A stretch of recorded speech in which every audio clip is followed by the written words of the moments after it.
अच्छा जी, ये धार्मिक एथियस्ट आप पूछ रहे हैं अगर यूनिवर्स कैसे बनता है हमें पता चल गया, उसके बनाने का प्रोसेस पता चल गया तो हम गॉड बन सकते हैं। तो भाई देखें, अगर आज बिल्कुल आप गॉड ही हुए ना, फिर अब मेरी एक बात सुने। फर्ज करें कल को इंसान एआई बना लेता है, आर्टिफिशियल इंटेलिजेंस, एक परफेक्शन उसकी बना लेता है, एक ऐसा रोबोट या कोई ऐसा कंप्यूटर बनाता है जो कि आपके ही लेवल का सोच सकता है, तो आप उसके गॉड ही हुए ना फिर। तो अब क्या आप उससे एक्सपेक्ट करेंगे कि वो आपकी इबादत करे दिन रात? हैं, वो आपकी पूजा करे, वो दिन में 5 बार आपके आगे सजदा करे, वो आपकी वजह से भूखा प्यासा रहे हैं? आप ये एक्सपेक्ट करेंगे उससे, या आप ये एक्सपेक्ट करेंगे कि वो कुछ कारामद करके दिखाए, या आप ये चाहेंगे कि वो रातों को उठ उठ के तहज्जुद पढ़े आपके लिए? नहीं। तो ये जो गॉड वाला एक कॉन्सेप्ट है ना, ये मैं आपको इसकी अब मिसाल आपको देता हूं। गॉड का कॉन्सेप्ट ये नहीं है कि जिसने मुझे बनाया वो मुझसे तारीफ चाहता, नहीं।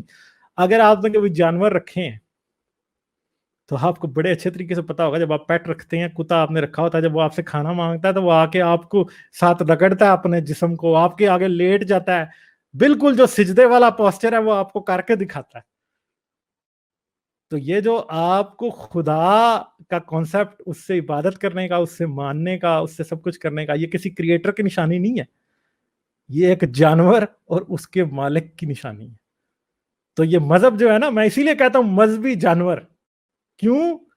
मजहबी जानवर से इंसान बन जाओ, इसलिए कहता हूं क्योंकि ये आपसे वही एक्सपेक्ट करता है जो कोई मालिक अपने पेट से एक्सपेक्ट करता है, कि ये मुझे प्यार शो करे, ये रोए रोए रोए मुझसे मांगे। जब वो जानवर मांगते हैं ना आपसे, तो आप एकदम हाय, कितना मेरा सब मेरे साथ करता है। आप जब घर से बाहर जाते हैं और वापस आते हैं तो पेट आपको आपका इस्तकबाल करता है ना, तो आप कितना खुश होते हैं।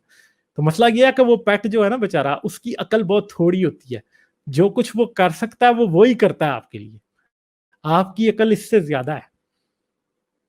तो आप ये समझ सकते हैं कि चूंटी की मिसाल या जानवर की मिसाल या किसी भी चीज की मिसाल, ये एक और तरह का सारा सिस्टम है। इंसान को चूंटियों की दुआएं नहीं चाहिए, इंसान को चूंटियों को दुआओं के बदले उनको नहीं देना, रिसोर्सेज नहीं देने उनको, उसके लिए फीड नहीं करना। हो सकता है कि आपके घर में एक्स्ट्रा चावल पड़े हों तो खराब होने वाले हों, तो आप चूंटियों को किसी घर के पास रख दें। अब मेरे घर के बाहर बिल्लियां आई रहती हैं, हमारे घर से जो खाना मिलता है, हमारे पास खुद भी 2 बिल्लियां, ठीक है, 2 cats we have, both are boys. तो हम हमारा जो खाना बचता है घर से, बाहर भी एक, देयर आर 2 बॉयज आउटसाइड जो कि वेट कर रहे होते हैं, और हम उनको भी खाना देते हैं। तो क्या हम ये एक्सपेक्ट करते हैं कि वो हमारी दुआएं करते हैं या वो हमारी बहुत तारीफें करते हैं इसलिए हम उनको दे रहे हैं? नहीं, हम तो उनको वैसे ही दे रहे हैं, हमें उनका ख्याल है इसलिए दे रहे हैं। तो खुदा को ये ख्याल क्यों नहीं है किसी का कि आपके मांगे बगैर ही आपको दे दे?